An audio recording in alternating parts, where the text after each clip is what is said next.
You had no idea you were pre-diabetic or had type 2 diabetes. And you had no idea diabetes of any kind was in your family yet. Here you are, recently diagnosed.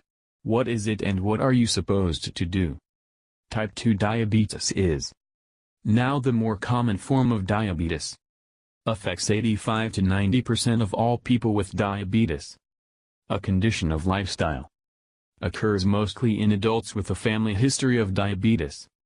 Is increasingly being found in young and active adults. In type 1 diabetes, the immune system mistakes its own pancreas for foreign tissue and destroys the beta cells. So naturally, people with this disease produce almost no insulin and require daily injections. Usually medication is not required in type 2 diabetes as you don't have less insulin than normal, you have more. The problem is insulin resistance, which is the inability of specific doors to open to allow the transfer of sugar into muscle and fat cells. Aggravated by abdominal obesity. Aggravated by lack of physical activity. In order for normal blood sugar levels to be maintained, the pancreas secretes more insulin and the result is even higher levels in the bloodstream. High insulin levels always occurs before high glucose levels. This cycle just continues and goes around and around.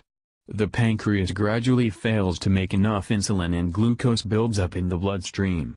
The initial result is prediabetes and if not detected evolves into type 2 diabetes. Symptoms of insulin resistance and prediabetes. Usually none as blood sugar levels are not high enough. If you have a severe form you may get dark patches of skin, acanthosis nigricans, on elbows, knees, knuckles and in armpits. Sometimes females get polycystic ovary syndrome. Studies show 30 to 40% of females with polycystic ovary syndrome have prediabetes and 7 to 10% have type 2 diabetes. Weight loss and regular physical activity to improve insulin sensitivity is the main treatment.